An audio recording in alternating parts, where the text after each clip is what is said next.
Now, I know he's not Japanese. Frank Lloyd Wright is not Japanese, but he was born in 1867, and there's a photograph of him there in his older years. He died in 1959.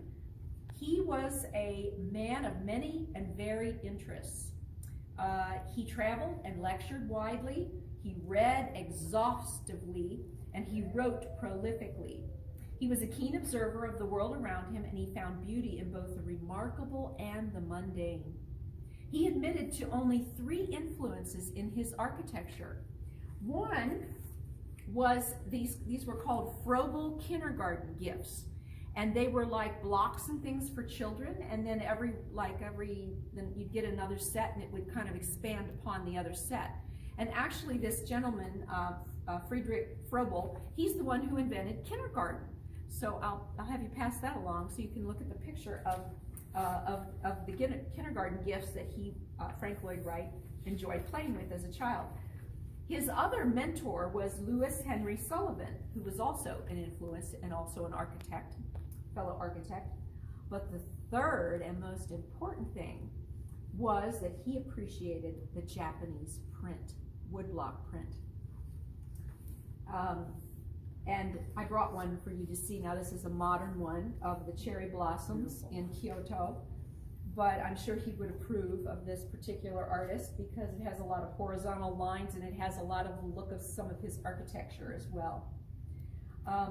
So Wright was introduced to the print, the woodblock print, in the late 19th century, and by the early 20th century, he had established himself as a major player among American collectors. In the ensuing decades, thousands of prints found their way into American collections through Wright's collection. And the architect still amazingly had 6,000 in his collection at the time of his death in 1959. Japanese prints were the center of Wright's attraction to Japan, but his interest and his knowledge of Japanese arts and culture were extensive, and they were enduring.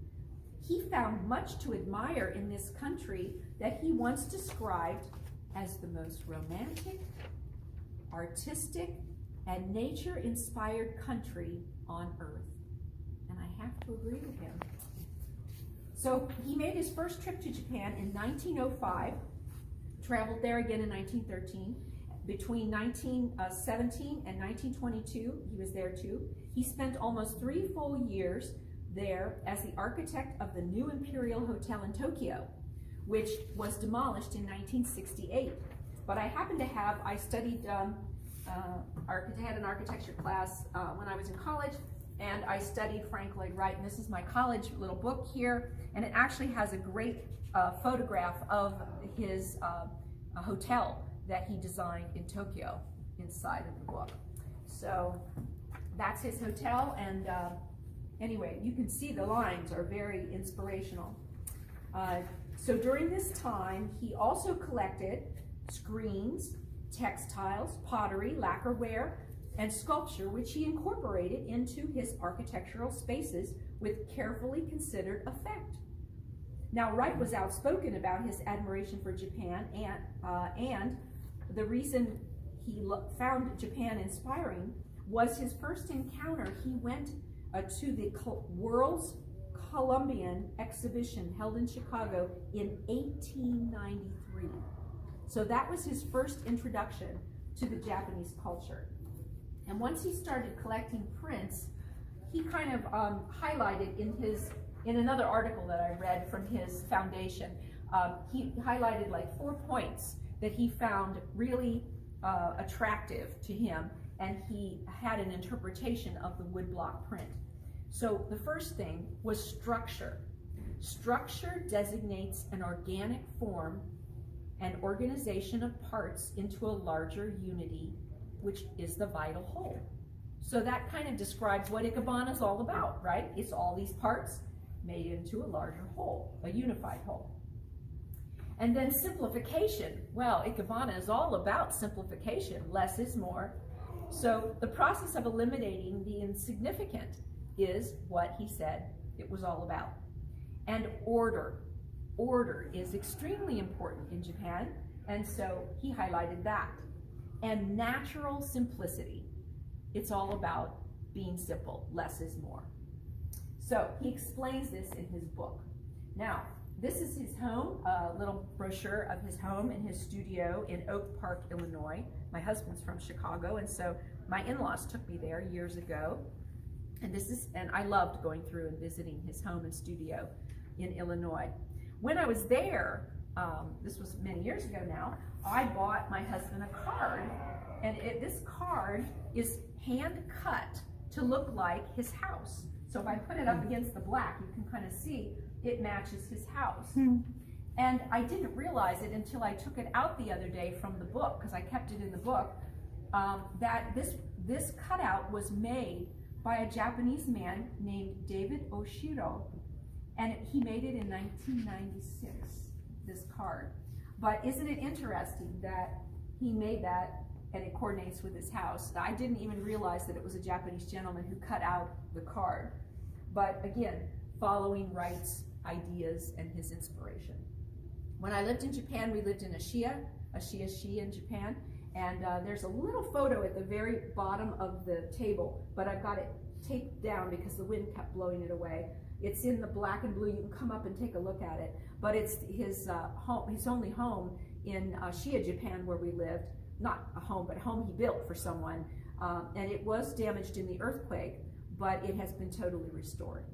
So the reason I picked Frank Lloyd Wright to highlight Japanese beauty is that he saw the beauty in the Japanese culture and Japanese art.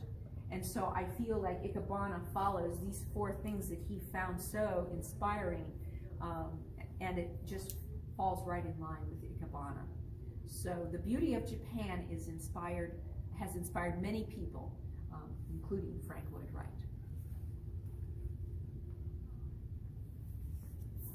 I've been there too. You've been there Yeah, too? because my friend is in Oak Park. Oh, wonderful. Very close to Grandfather Studio. That's great. So I have the woodblock print is actually cherry blossoms blowing in the breeze. Can you see them? Blowing in the breeze. I have about 4 or 5 of this particular artist's woodblock prints. All right, so I'm going to demonstrate, not demolish.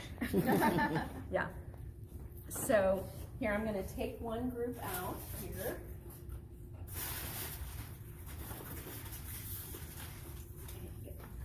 All right.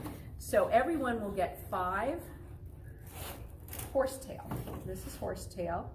And what I want you to do is I want you to look at it, spread it out on the table. Don't poke your neighbor with it. And then see if there's, now sometimes they all look pretty similar, but you can see that this one's maybe a little finer and thinner, and this one's a little bigger.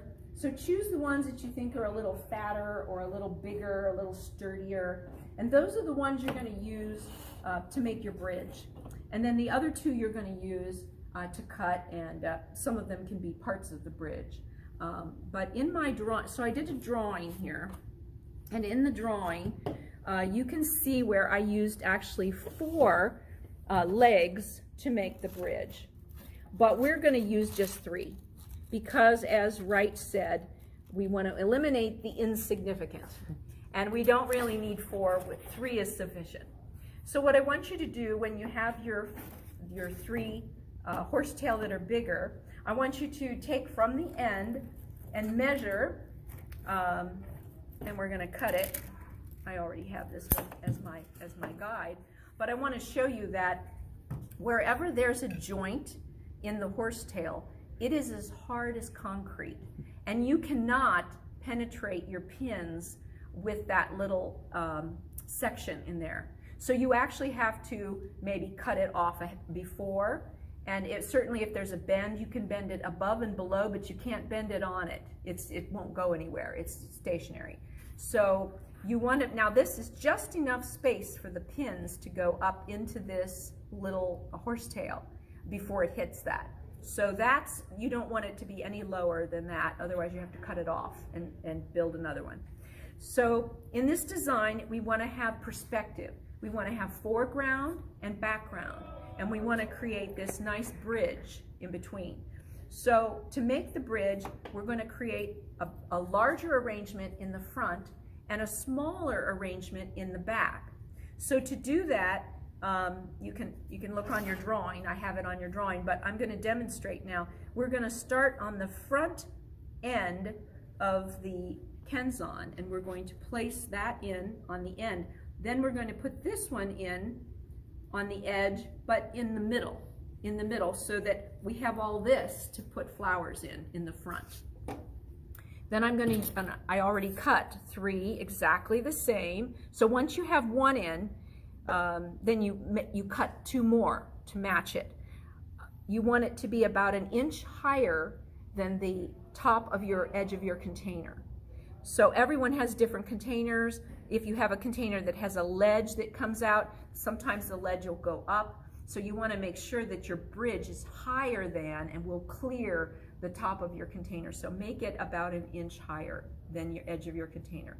Then you're going to put all 3 of these, and they don't have to be exactly, but they should be close in size so that they make a nice bridge.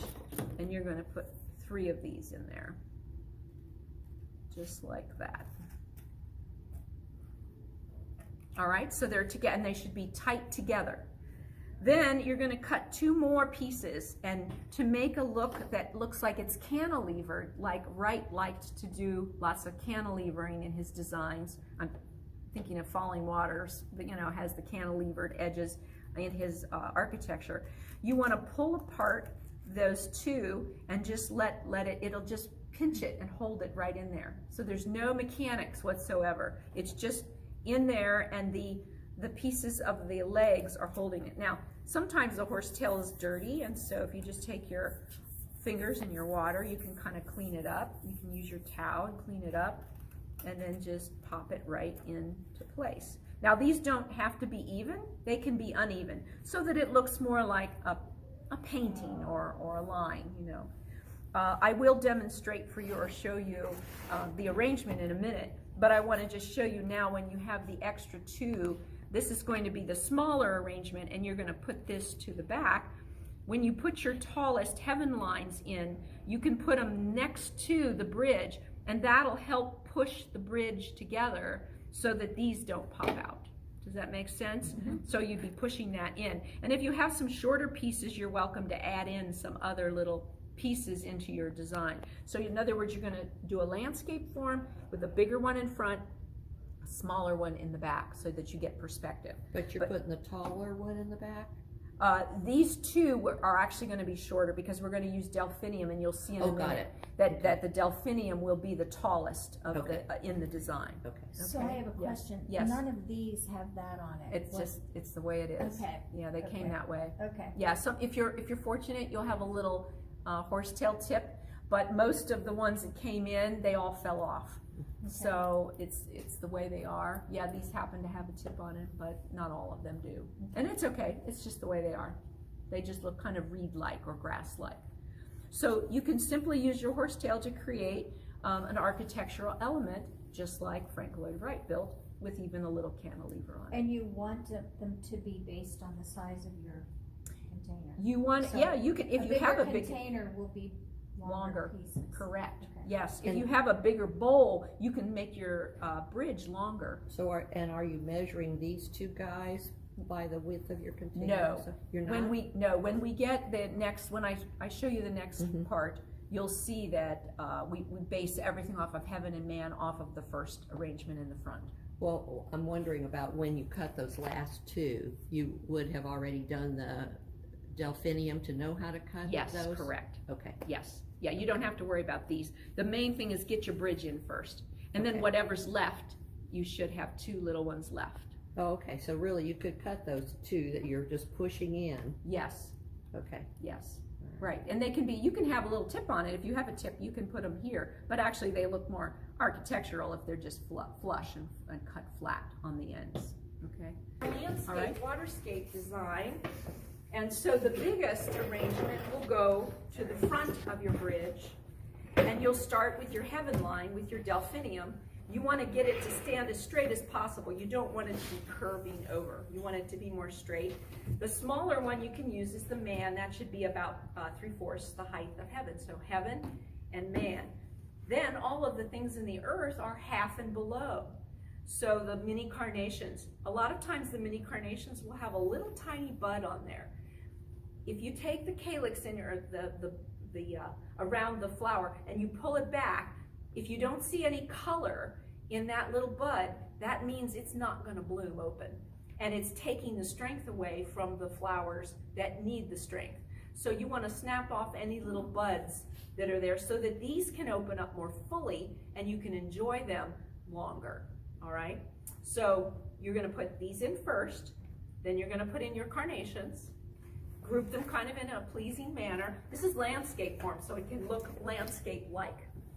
Then the next thing you put in are your small, little, or they could be large, but you want to put two. If you have a large one, just put a very small one with it to make it look like a stand of moss. And this is a trick carnation. It's a dianthus, which is a carnation, but it's a hybrid. And it just looks like little Dr. Seuss trees. They're just really very mossy and soft, and they're very cute. They'll dry naturally that way too. Then the last thing you're going to put in is your Italian Ruscus. And you might have Italian Ruscus that is pretty straight. And what you need to do is take your hand, your right hand, your left hand, hold it and bend it gently, gently flex it, and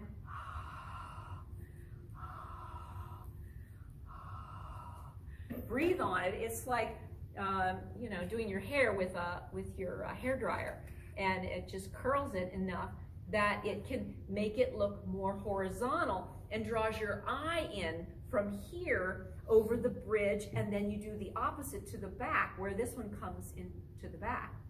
If you have a little piece left over like this, you can just simply cut it and then just add it in. So I did that in the front too. You can add a little piece in.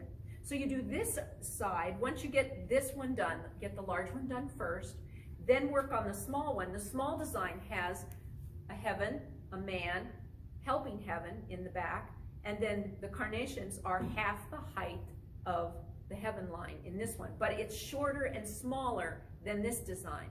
And the reason for that is it gives you another way to see perspective. So in other words, this is in the foreground, this is in the background. So in the background is smaller, so make it smaller. So it's an optical illusion to give you the illusion of perspective and distance without having a big distance to work in. Your bridge will already automatically give you perspective as well, because your eye will follow that green line all the way across.